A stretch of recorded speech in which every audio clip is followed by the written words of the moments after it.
కొలెస్ట్రాల్ది LDL HDL 2 ratio చూస్తాను జనరల్గా. అది కాకపోతే అనుకుంటే కొలెస్ట్రాల్ కరిగిపోవడానికి ఇచ్చేయచ్చు డైరెక్ట్గా.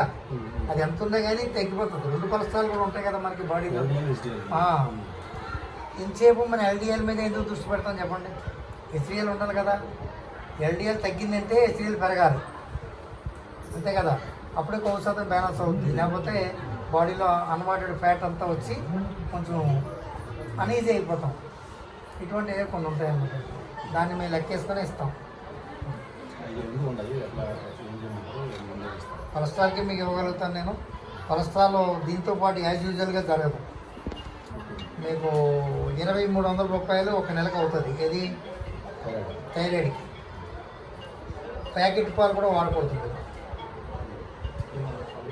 పాలు మీరు ఏదైనా గేదె పాలు ఎక్కడైనా మీకు దొరికితే నమ్మకం ఉంటే అక్కడ పోయించుకోండి.